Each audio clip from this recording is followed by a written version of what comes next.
So when couples are in the dating stage, how can you help them distinguish a mature love from an immature love? What are some of the qualities, characteristics that would distinguish those? Okay, yeah, and this is JP2's language, and I write about it in the book. But he talks a mature love is when, an immature love is when you're kind of always looking and thinking, okay, am I sexually attracted to this person? Am I physically attracted to this person? And do I get good feelings with this person? Is there a lot of romantic, emotions inside?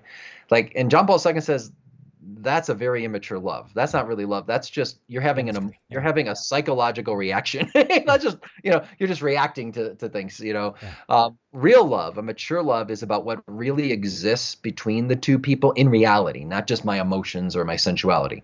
And that involves ultimately, I think this is where you get to the title of the book: love and responsibility. Do I really love this other person? Am I really committed to them and seeking? Because what is love? Is, the definition of love is to will the good of the other, seek what's best for the other person. That has zero to do with my feelings or sexual attraction. Zero. When my little kid gets up at 3 a.m, I don't have a lot of warm, fuzzy feelings, but I have to love my kid and take care of him. So that's what love is. And then and it leads to a sense of responsibility to care for this other person as a gift. So just take it out of romance, just caring for my little child in the middle of the night. That's responsibility. Do I have that same sense of love and responsibility for the one I love? So how do I know that? And this is the key here. And John Paul II brings this out. If we're going to have real, genuine love, we need virtue. In other words, anyone could say, I love you. Some people might sincerely mean it, but it's only those that actually have the virtue, character, that are capable of loving. Think of virtue as kind of like a skill. I was just with my folks in Chicago. I got to see my dad. He's a retired surgeon. And I grew up admiring surgery. He took me to meet his patients, showed me anatomy books as a kid. So I have a lot of excitement about surgery. I get passionate about surgery. It's kind of fun because I think of my dad. But Jason, if I heard you needed surgery and I said, "Oh, Jason, get on the operating table. I'll do the surgery for you." Would you want me to do that? Unlikely. I'm not that kind of doctor, right? I don't have the skills of the surgeon, right? That's obvious, right? You would never get on the operating table with someone that doesn't have the skills of a surgeon. And yet, how many people jump into dating relationships, marriage, without ever asking the question of virtue? Does this person have the virtue to love me, the skill to love me? That's what the virtues are. They're like the life skills to love. So to the extent I'm generous, I can do generous things to love my wife, my children, and my friends. To the extent that I'm courageous, I can do courageous things for the sake of others.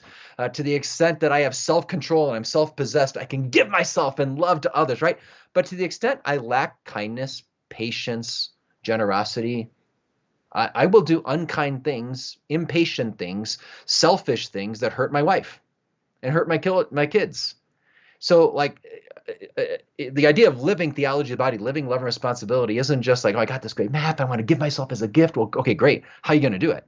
You need to grow in virtue and taking on the character of Christ. That's the key.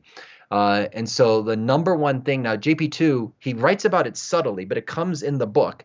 And he's drawing on the great tradition of Aristotle and Aquinas and the virtues, that if we want to live just basic friendship, we want to live dating and courtship well, we want to live marriage and family well, especially, we've got to go after virtue in our own lives, because virtue gives us the freedom to love. Yeah. And so in the end, that's the key to a successful marriage more than anything is virtue. Because a lot of people think, well, those people were married for like 60 years. It was a successful marriage. Yeah, but they hate each other's guts for 6 decades. Yeah, I mean, we got to look at quantity of years. That's great. They didn't leave. But, how do we build in the quality of those years? I guess the only answer then is virtue. Are we entering into marriage mature and formed, capable of living virtue with all the people in our lives, or just kind of, dreamy that this person's going to fulfill me forever, but I haven't even put in the hard work to develop virtue in my own life? Hey there, I hope you enjoyed that little clip, but if you want to see the whole episode where this came from, just click the link here. And in the meantime, we want to invite you to help us share this message, and there's a couple things you can do real quick.